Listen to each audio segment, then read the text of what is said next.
Shambhu girls hostel NEET छात्रा कांड आप सभी को याद होगा। जब ये कांड सामने आया तो तमाम बिहार के राजनीतिक गलियारों में भूकंप सा आ गया। हर दिन मीडिया के, चाहे वो प्रिंट मीडिया हो चाहे वो इलेक्ट्रॉनिक मीडिया हो, हर दिन शंभू गर्ल्स हॉस्टल नीट छात्रा मुद्दे पर ही बात हो रही थी। इन तमाम मुद्दों पर अभी क्या कुछ हुआ, वो कार्रवाई कितनी आगे बढ़ी, छात्रा को और उसके परिजनों को क्या न्याय मिल पाएगा, इन तमाम मुद्दों पर हम बात करेंगे। पटना हाईकोर्ट के वरीय अधिवक्ता हैं डॉक्टर कौशलेंद्र नारायण सर, बहुत बहुत स्वागत है आपका। धन्यवाद सर। लगातार सुर्खियां बटोर रहा था नीट छात्रा कांड। शंभू गर्ल्स हॉस्टल के मालिक को भी बेल मिलने की बातें हो रही थी। लगातार कहा जा रहा था कि जो सीबीआई है वो शंभू गर्ल्स हॉस्टल के मालिक जो हैं मनीष रंजन, उनको बेल मिल जाए, इसके बारे में भी लगा हुआ था। मतलब भ्रम की स्थिति बनी हुई है। आम आदमी को पता नहीं चलता है कि कोर्ट परिसर के अंदर में क्या हो रहा है, माननीय न्यायालय में क्या हो रहा है। इन तमाम मुद्दों पर क्या अभी वर्तमान में अपडेट है, इसके बारे में हम चाहेंगे कि आप हमारे दर्शकों को और बिहार की जनता को अवगत कराएं। सर्वप्रथम तो मैं धन्यवाद आपको देता हूं कि इस ज्वलंत मुद्दा पर और आज की जो सिविल कोर्ट में पॉक्सो कोर्ट में कार्रवाई हुई है उसको आम जनमानस में ले जाने के लिए, हमारा लीगल विचारधारा को ले जाने के लिए हम तक पहुंचे हैं। इसके लिए मैं शुक्रिया भी अदा आपको कर रहा हूं, आपके चैनल ब्रेकिंग बिहार को। रही बात, एक चीज मैं कहना चाहता हूं, सबसे बड़ी मुद्दा यह है, इसको आप स्पष्ट रूप से मान लीजिए कि सीबीआई और एसआईटी दोनों ने केस को पी गया और मनीष रंजन को बेल दिलाना चाहती है। आज मैं बता रहा हूं, ऑनरेबल जस्टिस राजू राय जी के बेंच में मेरा 34 सीरियल पर केस था। ठीक उसी समय लगातार साइलेंट में मोबाइल रखना पड़ता है कोर्ट में, लगातार हमको फोन आ रहा था। तो हमने फोन को उठाया, बाहर निकल के बोला कि क्या, कौन? तो भैया आप यहाँ नहीं आइएगा सिविल कोर्ट में सर, आप नहीं आइएगा। कल कौन आप हैं? तो हम नीट छात्रा जो मरी है उसके हम फूफा लगते हैं, मेरा बहबलपुर घर है कुर्था के पास। हम कहे हम तो इसमें है नहीं से, उसमें तो दूसरे वकील सिविल कोर्ट में कर रहे हैं। लेकिन फिर भी उस कम से कम 10 बार फोन किया, रोने लगे फोन पर। तो हम कहे कि नहीं हम आ रहे हैं। हम यहाँ से जल्दी जल्दी केस किए और चले गए। जब गए तो रियल है कि मैं पावर पर तो था नहीं, लेकिन मैंने कहा ऑनरेबल कोर्ट से, जब सीबीआई के वकील से और एसआईटी से पूछा जज साहब ने कि क्या मैं बेल तो दे देता हूं, आप लोगों को कोई आपत्ति है या नहीं है? आप कह रहे हैं कि मनीष रंजन को बेल दे दिया जाए। तो हमने कहा कि हुजूर मेरी बातों को भी सुना जाए। तो उन्होंने एक टिप्पणी भी किया, क्या आपको पावर है? लेकिन पावर नहीं है, लेकिन मैं नीट छात्रा जो है पीड़िता के परिवार के, उसके फूफा के कहने पर मेरा कॉल डिटेल देखा जाए, 10 बार उन्होंने फोन किया तो मैं यहाँ आया हूँ, इसलिए मेरी बातों को तो सुना जाए। मैं एक विंग लॉयर, एक जिम्मेवार नागरिक हूँ, लॉ फील्ड में अभी है कि हम अपनी बातों को रख सकते हैं आपके सामने इस तरह के मुद्दे में, भले हमारा ऑन रिकॉर्ड नहीं वहाँ रखा जाए, रिकॉर्ड पर नहीं लिया जाए, लेकिन एक केस को बे मिलेगा, सकारात्मक बे मिलेगा, पीड़िता के न्याय को मिलेगा। तो उन्होंने कहा कि ठीक है 4-5 मिनट आपको समय हम दे रहे हैं, कल की डीपली ऑब्लाइज हुजूर। तो मैंने सर्वप्रथम कहा कि पूछा जाए हुजूर कि क्या सीबीआई मनीष रंजन का स्टेटमेंट रिकॉर्ड की है आज तक? शंभू गर्ल्स हॉस्टल का जो मालिक है, बिल्डिंग का सरगना है, जिस तरह से पंजाब का सोनू पंजाबन सेक्स रैकेट चलाता था और बिहार और पूर्वोत्तर भारत का, पूर्वांचल का सेक्स रैकेट का सरगना ये मनीष रंजन, क्यों नहीं लिया सीबीआई और एसआईटी ने इसका स्टेटमेंट? रिमांड पर पुलिस क्यों नहीं ली? तब उन्होंने कहा कि से हाँ यह बात है। फिर हमने कहा कि क्या पीड़िता जो 4:59 पर निकली है हॉस्टल से, तो उस समय जो उसका कपड़ा है वो कपड़ा के बारे में वर्णन की है एसआईटी और सीबीआई? तीसरा अहम सवाल हुजूर हम ये कहना चाहते हैं कि क्या वह जो दवा पकड़ाई है, 6 तारीख को दवा छोड़ दिया जाता है जब पीड़िता हॉस्पिटल में भर्ती होती है तो, और 7 को उसको दर्शाया जाता है। तो कहा कि ठीक है अब आपका हो गया। हमने कहा कि बस हुजूर मेरा इतना ही आर्गुमेंट है कि दोषी कोई फंसे नहीं, दोषी को बेल मिले नहीं और निर्दोष कोई फंसे नहीं, इसलिए ये सब जो चंडाल के रूप में है इनको सजा होनी चाहिए। और मैं चुप हो गया। उस पर उन्होंने कहा, वहीं पर केस का आईओ थी, आईओ से पूछे पॉक्सो कोर्ट के जज साहब ने, हालांकि वहां सारे वकील जो है से हमको, ये भी वहां खड़े थे प्रशांत जी, सारे वकील हमको कहने लगे ना सर आप ही करिए। उन्होंने कहा कि पावर मेरे पास नहीं तो कैसे हम बहस कर सके? तो स्पेशली ह्यूमैनिटी के आधार पर मैंने कहा है, इससे कि बीइंग ए लॉ फील्ड से है तो लॉ फील्ड से एक वकील का भी यह अधिकार बनता है कि हम अपनी बातों को रखें। जज साहब का कर्तव्य बनता है कि कुछ क्षण मेरी बातों को भी सुने, ऑन रिकॉर्ड नहीं रखें।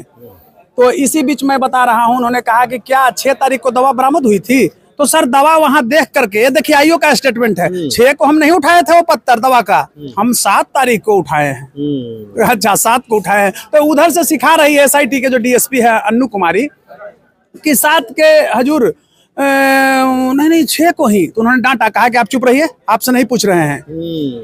अब रही बात, एक अहम मुद्दा मैं आपको बता रहा हूँ, एक शब्द, मतलब मैं आपको बीच में टोक रहा हूँ, दावा किस तारीख को उठी उस पर भी एक मत लोग नहीं है। कैसे मती हैं? वो तो फैब्रिकेटेड न है। अच्छा। वो तो फैब्रिकेटेड है। एसआईटी सीबीआई तो ये केस को पी गई है। रही बात, एक और मैं अहम सवाल बता रहा हूँ, पीड़िता के वकील सुरक्षा की मांग कर रहे थे। उनका मतलब शुरू से ही कि हम आज तक दिल्ली केस किए, कहाँ किए, सिविल कोर्ट में जो वकील है और कहाँ किए, लेकिन आज तक कोई हमको रास्ता में क्लाइंट नहीं मिला था। और क्लाइंट रास्ता में हमसे क्लाइंट पूछ रहा है कि इसे ब्रीफ हम देंगे, तो जज साहब ने कहा कि इस पार्ट को छोड़िए, ये सुरक्षा का पार्ट है, कुछ भी होगा बिहार सरकार फंसेगी, और बेल पर आइए। तो बेल पर उन्होंने कहा कि आज हम नहीं, कल के बारे में हमने हालांकि ये बात कहा था कि इसको लंबा समय लिया जाए। कल कैसे, इसमें कुछ काउंटर हमको डालना है, सप्लीमेंट्री डालना है, तो एक दिन में कैसे होगा? हम बता तो सकते हैं पीड़िता के परिवार को। बाहर में निकले पीड़िता के परिवार ने मुझे कहा कि सर हम किसी भी हालत में हाईकोर्ट अभी हम लोग पहुंचेंगे 4-5 बजे के बाद, और चाहते हैं कि इसमें और वकील लोग ये हो।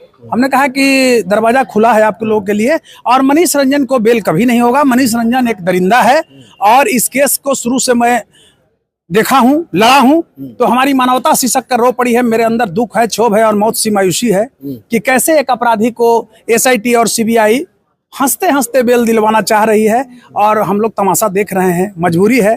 तो एक चीज और मैं बता रहा हूं, बड़ा ही अमानवीय लगा कि एसआईटी और सीबीआई, ये दोनों के आईओ ने जिस तरह से मनीष रंजन को फेवरेट कर रहे हैं, तो यह निश्चित ही है कि यहाँ भी न्याय वो लोग बेचवाना चाह रहे हैं।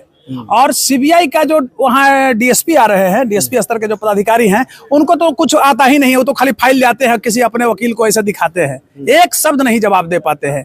आईओ जो है डीएसपी स्तर के, और एक जो आईओ है कौन कुमारी, नाम हम थोड़ा भूल रहे हैं, वो भी कुछ नहीं बता पा रही है। आपको लगेगा कि ये एकदम तथाकथित ये सब मामला बन रहा है। कौशलेंद्र जी, हम आपको बीच में रोकना चाह रहे हैं। बीच में पीड़िता के परिवार ने भी आरोप लगाया था, उसकी मां ने आरोप लगाया था कि हमको बुलाकर कहा गया कि आप मान लीजिए कि आपकी बच्ची ने आत्महत्या की है।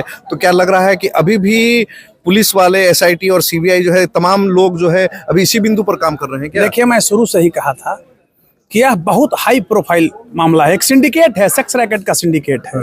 और जब तक हम वैज्ञानिक तरीके से अनुसंधान कर करके और सिंडिकेट तक नहीं पहुंचेंगे, तो एक मनीष रंजन का, अभी 50 मनीष रंजन जैसा दरिंदा इस पटना शहर में खड़ा है। तो पहली प्राथमिकता हमारी है कि एक दरिंदा जो मिला है मनीष रंजन, यहीं से शुरू कीजिए। मैंने भी कहा कि यहाँ आर्थिक अपराध इकाई है, इसकी संपत्ति के अभी तक क्यों नहीं एसआईटी और सीबीआई ने जांच कर, एक मामूली आदमी को जांच करवा दे रहे हैं लोग, तो इसकी संपत्ति की जांच करें। कौन सा आसमान में छेद हो गया था, बड़ा फट गया था, मंडल इसी के घर में गिरता होगा जो बांधा होगा। ये 100 करोड़ का आदमी हो गया है, 44-55 को बिल्डिंग बना लिया है, 15,000 के नौकरी करने वाला एक ड्राइवर। तो कहीं ना कहीं ये सेक्स रैकेट का धंधा करता था। जिस तरह से सोनू पंजाबन किया बिहार के लिए, पूर्वांचल के लिए, पूर्वोत्तर भारत के लिए, ये अगर एक बहुत बड़ा एक कलंक है मनीष रंजन, ये बहुत बड़ा सरगना है, सेक्स रैकेट चलाता है और उससे अकूट संपत्ति कमाया है। और इसमें जिसको लाभान्वित किया है, जिसको उस धंधे से जोड़ा है, चाहे वो राजनेता हो, अफसर हो, बिजनेसमैन हो, वो सारे लोग फंस रहे हैं। हाई प्रोफाइल मामला है, इसलिए इस केस को उन लोगों ने चाटना शुरू कर दिया है, चटवा दिया है। तो सुरेंद्र जी, एक चीज और भी देखा जाता है कि न्यायालय में मामला जाता है, धीरे धीरे उसकी धार भी कमजोर हो जाती है और मामला लंबा खींचता चला जाता है। तो क्या लगता है कि इस केस में पीड़ित पक्ष को जो है जल्द से जल्द न्याय मिले? क्योंकि मुझे लगता है कि देरी से मिला हुआ न्याय या बहुत समय के बाद मिला हुआ न्याय, क्या वो उतना? देखिए सुमन जी, आप वरिष्ठ पत्रकार हैं, मैं एक चीज कहना चाहता हूँ कि जब किसी भी केस को, किसी भी घटना को पॉलिटिकलाइज बनाइएगा, तो उसका तो यही धंधा ही होगा। ये निडरता के साथ, ब्रेवरी के साथ, फाइटिंग स्पिरिट के साथ इस केस को लड़ने की आवश्यकता है।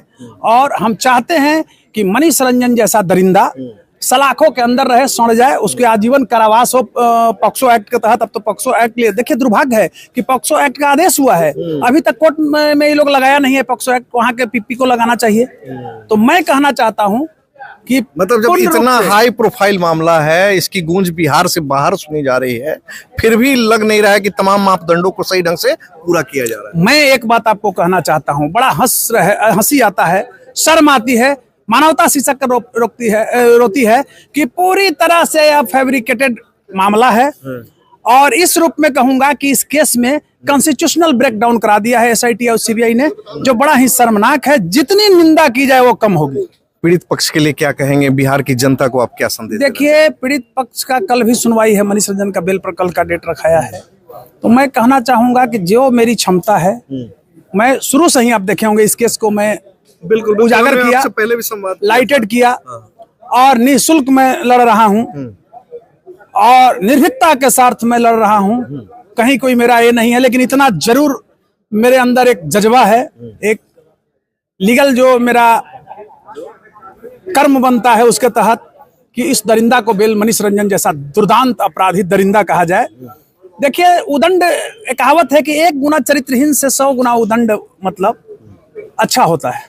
तो ये बहुत बड़ा गंदा है, ये कितने के बेटी बहनों को रौंदेगा, राक्षस है, मैं इस रूप में कहूंगा। इसको बेल नहीं होना चाहिए। और मैं कोई कोर कसर, जो मेरा एक लीगल जो फील्ड है, क्योंकि आप लोग जानते हैं कि कोई मैं ब्रीफलेस वकील तो हूं नहीं, ब्रीफ है मेरे पास, तो ब्रीफ को करते करते एक अनुभव है, उसके तहत मैं ये कह रहा हूं कि उसको बेल नहीं होना चाहिए, किसी भी हालत में नहीं होना चाहिए। चलिए, तो ये थे डॉक्टर कौशलेंद्र नारायण। देखिए, पटना हाईकोर्ट के वरीय अधिवक्ता हैं और हमें याद है कि शुरू दिन से ही स्टेज पर निगाह अपनी सरसरी लगाए हुए थे। अब इस केस में आगे जिस प्रकार से कौशलेंद्र नारायण की भी एंट्री हो रही है, आगे क्या कुछ होगा, पल पल की तस्वीरें, पल पल की खबरें जो है हम आपके साथ साझा करते रहेंगे। खबरों में फिलहाल इतना ही, तब तक के लिए दे इजाजत, नमस्कार।